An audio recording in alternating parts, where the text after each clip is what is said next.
Zimbabwe are not here, but they sent a message that we will read momentarily, and they are with us in solidarity. But I want to tell you right now tonight, we got some good news tonight.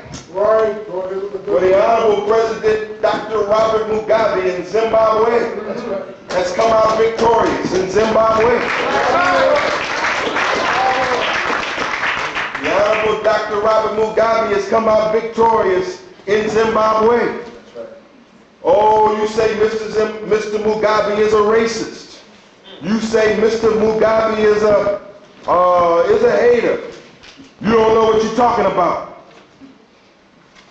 Cecil Rhodes. Come on. The man who they named Rhodesia after. That's right. Here's the devil that goes all over the planet naming places after him. Here's a white man goes into Africa, Cecil Rhodes. He calls the country Rhodesia. With the blood dripping from the hands of Cecil Rhodes. With the blood of hundreds of thousands of Africans dripping from the hands of the white colonial settlers who came in and brutalized our people and took their land. In modern day Zimbabwe, just like the so-called Jew in Israel took that land in Palestine, they took that land from our people. And in case you don't know it, it's the same invader that took that land in Palestine is the same invader that took that land in Zimbabwe. We'll get to that in a moment. That is not a Semite sitting in the office of so-called Israel. That is not a Semite. This is a cave dweller that comes out of Europe, that is coming to the Holy Lands. That is not a Semite. He is not of the righteous. Dr. Mugabe won a resounding victory just recently in the Zimbabwe elections. The CIA financed the opposition.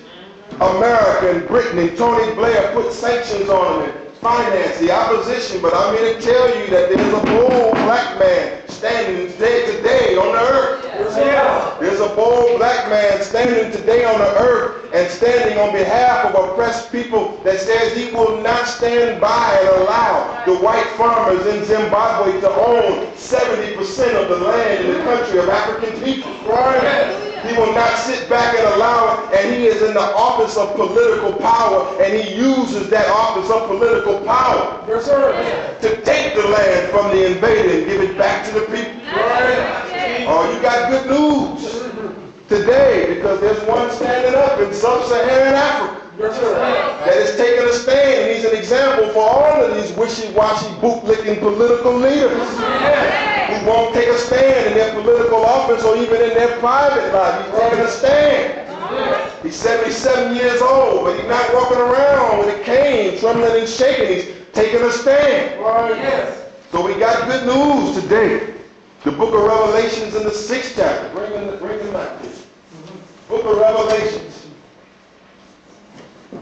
In the 6th chapter, in the 8th verse, say, I looked, and behold, a pale horse, and the name that sat on him was Death, and hell followed with him, and power was given unto them over the fourth part of the earth, that's Europe, to kill with sword, with hunger, and with death, and with the beasts of the earth.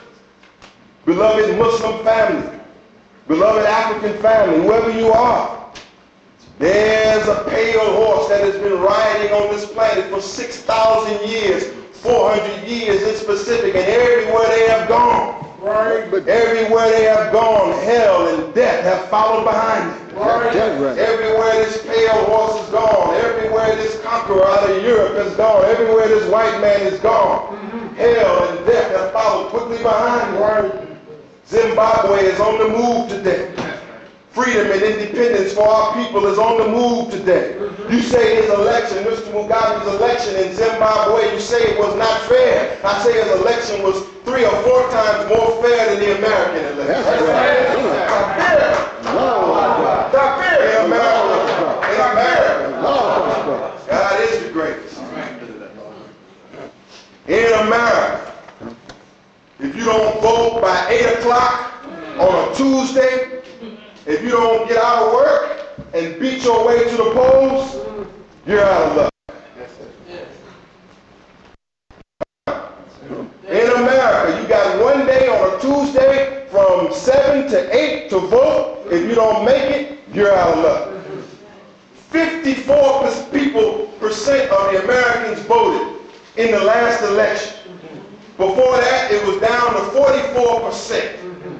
Talking about democracy now.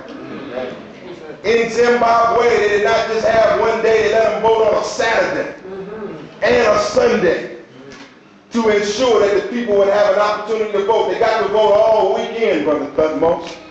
Then the court gave them a rule against Mugabe's government, the ZANU-PF party, and gave the opposition a favor and allowed another day to vote. 3 days of voting, where over 70% of the people in Zimbabwe cast their vote for the revolutionary platform of President Robert Mugabe. 70% of the people cast their vote, and he won by over 400,000. I ask you, whose election is the fairest? Who had a better opportunity to vote? Good question. If they're pressing Mr. Mugabe for fair elections, like Mr. Asi said last time, why don't they press for elections in the Islamic world? Why aren't they pressing Mr. Musharraf for an election? Why aren't they pressing for elections in the United Arab Emirates and the other Muslim countries? Because they don't want the people to have a vote on who they want to lead. They want to keep their despots in power. That's right. I ask you, ladies and gentlemen of the jury, I ask you, ladies and gentlemen of the jury, when it comes to the exploitation of Africa, when it comes to the exploitation of Africa, the murder in Africa on the count of murder, I'm asking you, ladies and gentlemen of the jury, on the count of murder from the enemy, the invader in Africa, on the count of murder, how do you find them? Guilty. How do you find them? Guilty. How do you find them? You gotta wait till I ask the question. I ain't playing up here. Count of colonialism, how do you find it? Guilty. Count of racism, how do you find it? Guilty.